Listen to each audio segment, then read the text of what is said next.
Hello friends, welcome to channel AMBPCS। संविधान के अंतर्गत जो सीरीज चल रही है उसमें आज का जो प्रमुख टॉपिक है जिसका नाम है अनुसूचित एवं जनजातीय क्षेत्र। यह टॉपिक महत्वपूर्ण है। तो इसमें सर्वप्रथम देखते हैं कि जो अनुसूचित एवं जनजातीय क्षेत्र हैं इनका उल्लेख संविधान के भाग 10 में मिलता है। जबकि संविधान में कुल कितने भाग हैं, तो 22 भाग हैं। जबकि संशोधित भागों को देखा जाए तो इस संशोधित भागों को मिलाकर इनकी संख्या 25 हो जाती है। तो याद रखना है कि इसी में जो संविधान का भाग 10 है इसमें उल्लेख मिलता है अनुच्छेद 244 में। जबकि अनुसूचित एवं जनजातीय क्षेत्र को देखा जाए तो दो अनुसूचियां हैं जिसमें इनका उल्लेख मिलता है। एक संविधान की 5वीं अनुसूची है जो बताती है कि इसमें SC और ST क्षेत्र के बारे में विशेष प्रावधान है। जबकि संविधान की 6ठी अनुसूची में क्या उल्लेख मिलता है, असम, मेघालय, मिजोरम, त्रिपुरा की जनजातियां हैं, इनके लिए विशेष प्रावधान मिलता है। तो याद रखिएगा कि जो भाग है वह 10 है।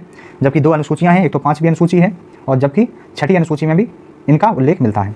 इसके साथ देखते हैं कि जो 5वीं अनुसूची है इसमें क्या प्रावधान किए गए हैं जनजातियों के लिए। तो 5वीं अनुसूची में जो पहली बात या पहला जो प्रमुख पॉइंट ऐड किया गया है वह है अनुसूचित क्षेत्र की घोषणा।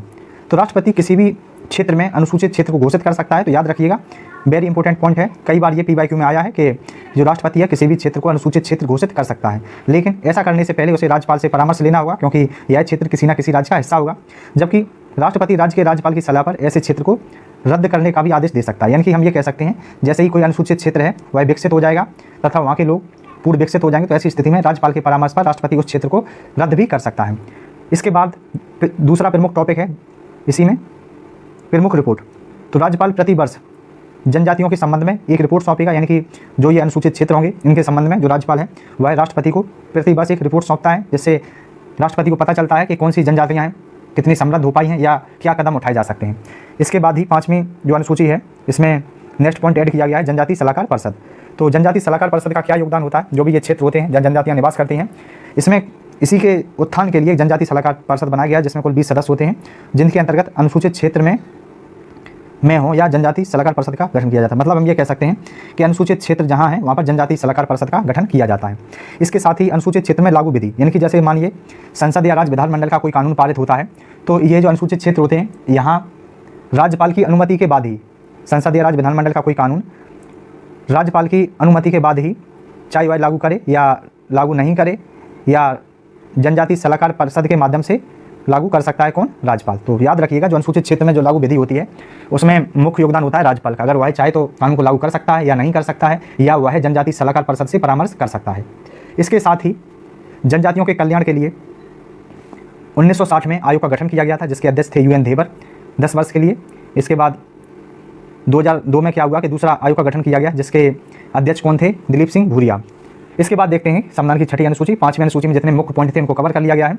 इसके साथ ही 6ठी अनुसूची क्या कहती है, तो इसमें 4 राज्य हैं। याद रखिएगा जो 4 राज्य हैं इनके विशेष प्रावधान का उल्लेख मिलता है, जैसे असम, मेघालय, मिजोरम, त्रिपुरा की जनजातियों के लिए विशेष प्रावधान।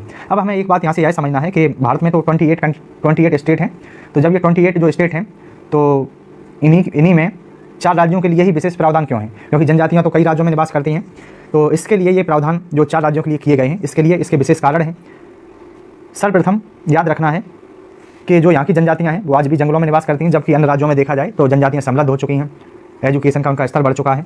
जबकि इन 4 राज्यों की जो जनजातियाँ हैं वो आज भी जंगलों में निवास करती हैं। उनका जो कल्चर है, इनकी संस्कृति वह अलग है, उनकी बोलचाल की भाषा है, उनकी वह भिन्न है। जबकि यहाँ की जनजातियाँ आज भी रीति रिवाज इनकी कल्चर से जुड़ी हुई हैं। तथा इसी के लिए यहाँ पर जनजातीय क्षेत्र का निर्माण भी किया गया है। जो ये प्रमुख राज्य हैं यहाँ पर जो अनुसूचित जो जिले हैं या स्वशासित क्षेत्र हैं या यहाँ पर जनजातीय क्षेत्र का भी निर्माण किया गया है। तो सर्वप्रथम याद रखना होगा ये जो 4 राज्य हैं। असम की अगर बात की जाएगी तो यहाँ पर 3 प्रमुख यहाँ के जिले हैं। एक तो उत्तरी कछार है, याद रखिएगा असम का जनजातीय क्षेत्र कौन सा है, उत्तरी कछार है। कार्बी आंगलोंग जिला है, कार्बी आंगलांग, और तीसरा जो जिला है जिसका नाम है बोडोलैंड। तो असम के जो जनजातीय क्षेत्र कौन कौन से हैं, उत्तरी कछार, कार्बी आंगलांग और बोडोलैंड। जबकि मेघालय के जो प्रमुख जिले हैं खासी, जयंतिया, गारो जिला है। त्रिपुरा का जनजातीय क्षेत्र है प्रमुख जिला। जबकि मिजोरम का जनजातीय क्षेत्र कौन से हैं, चकमा, मारा, लाई जिला।